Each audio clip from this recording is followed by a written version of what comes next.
This is Outdated, and welcome to the first episode of a new program I'm going to have popping up on my channel, Outdated First Looks, which sounds stupid.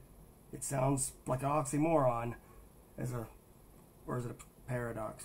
I teach literature, I should know this stuff. Either way, point is, Star Trek Adventures has been around for a while, but this is going to be my first look, and so that's what matters to me. And so before we get started, I would like to shout out to our sponsor of this video. Just a second. Sponsor. No, you're not the sponsor. I don't have a sponsor, let's be honest. So let's just go ahead and take a look at this thing. Star Trek Adventures, the role-playing game, right? Let's take a quick look here. Starfleet needs a new crew. Welcome to your new assignment, Captain. Your continuing mission: to explore strange new worlds, to seek out new life and new civilizations, to boldly go where no one has gone before. Star Trek Adventures takes you to the final frontier of the galaxy, where new discoveries await keen explorers of Starfleet. Your duties may take you to the edges of known space, or to Federation colonies in need, to the borders of neighboring galactic powers, or into the eye of interstellar phenomena. Your ship and your crew epitomize the best Starfleet and the United Federation of Planets has to offer, and you are needed more than ever. A new threat looms from across the Gamma Quadrant, as it is confirmed by Commander Sisko and his crew that the Dominion, led by the Founders, represent a significant threat to the Alpha Quadrant. Tension is already high in the region of Bajor and Deep Space Nine, as the Maquis continue to act against the Cardassian Federation Peace Treaty, with Captain Janeway and the crew of the USS Voyager preparing for their mission in the Badlands. It is a volatile time for the Federation, and new crews have never been in higher demand. Create your own Star Trek stories of discovery and adventure on the final frontier. Complete 2D20 game system adapted for Star Trek Adventures, because this is Modiphius, that's kind of like their in-house system. An extensive exploration of the United Federation of Planets and its galactic neighbors in the Alpha, Beta, and Gamma quadrants.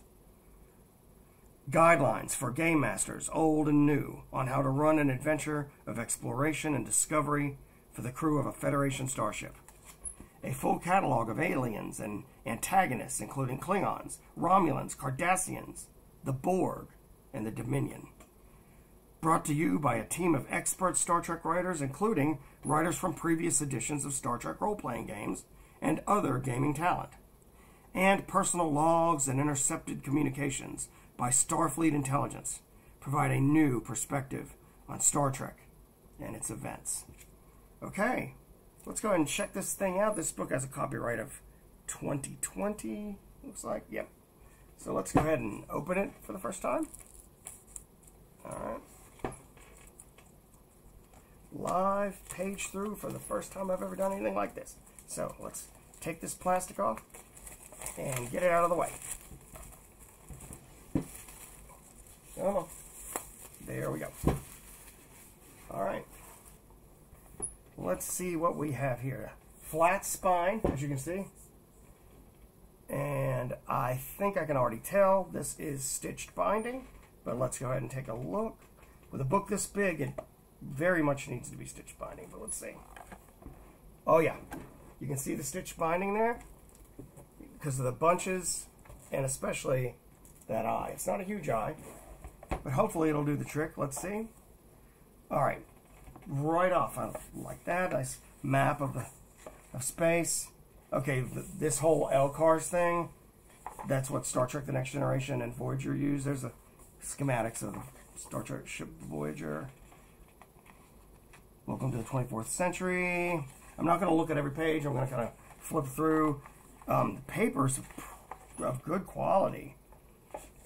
Another LCARS thing. Lots of LCARS. This might be a bit much.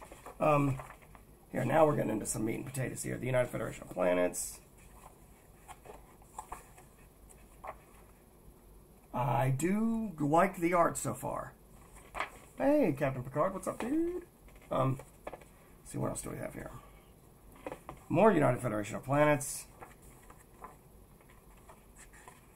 Okay, Chapter 1 must be the United Federation of Planets. Chapter 2, your continuing mission. Wait a minute, how did I already get to Chapter 3? That's it? That's all of Chapter 2? Alright, Chapter 3. Your continuing...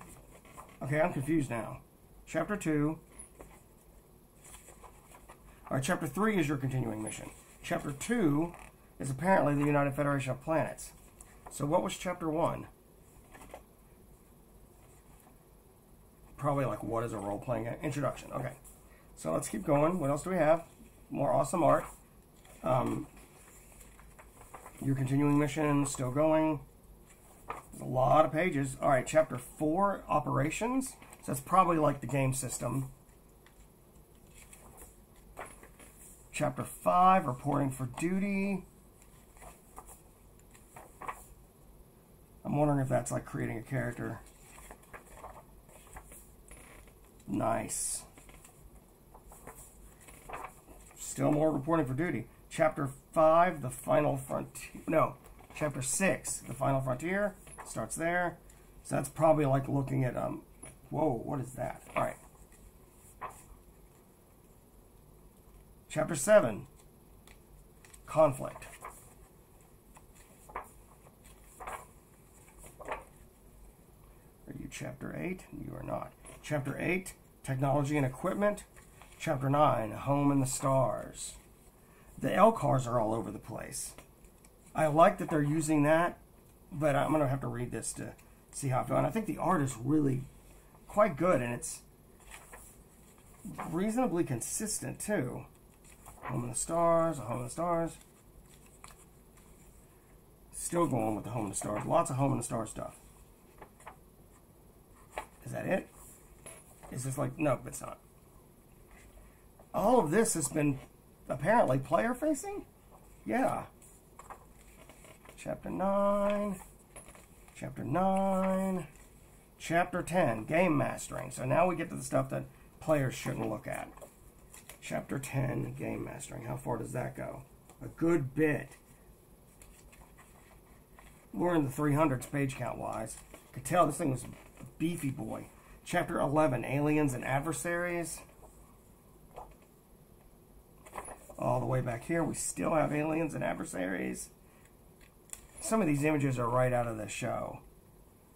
I'm not saying that they just took a still here.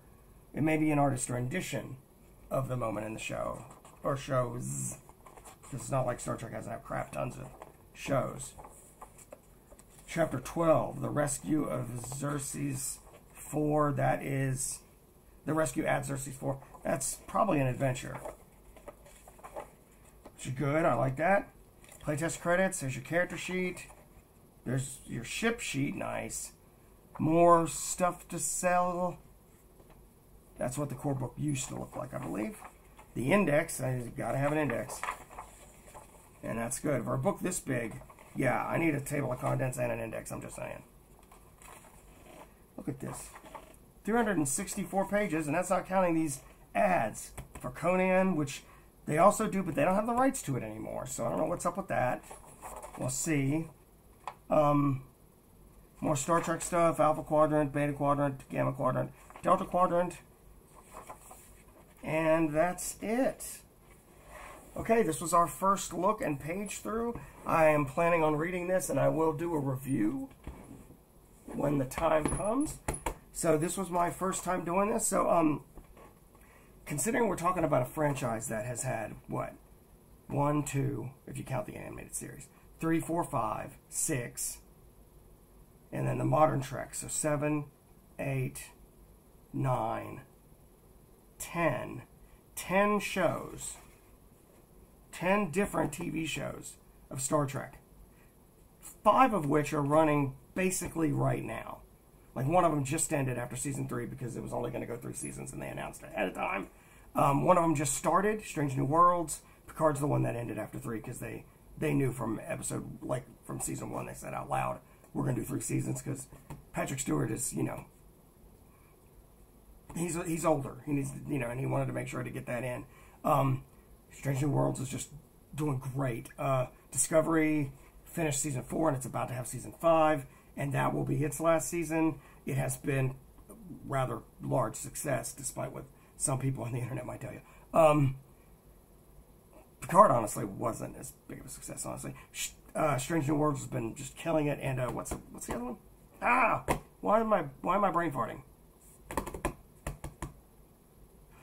Lower Decks, the animated thing, that's huge.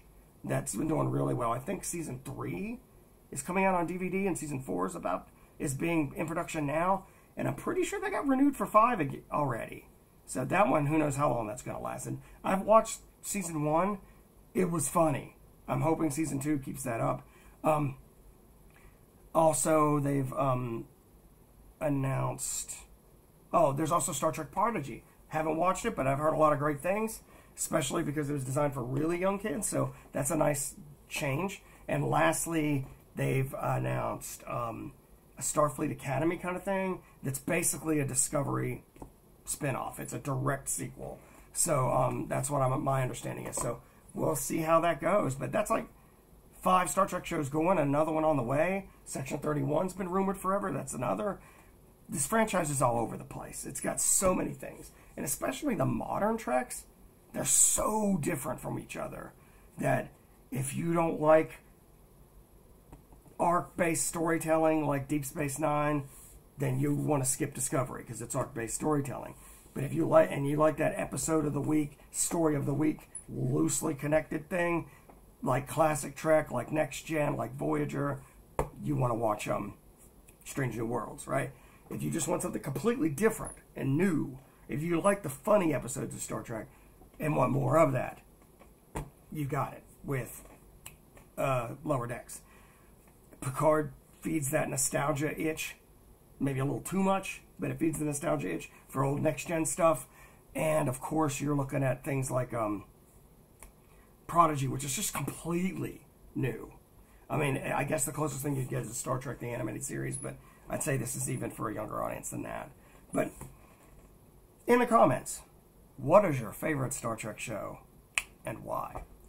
That'd be a good one. We'll go from there. And I'm wondering, like, could this be set in any of those eras? And so let's see how that goes. But thank you so much for watching. Hit that like and subscribe button. Hit that notification bell. And I will see you next time.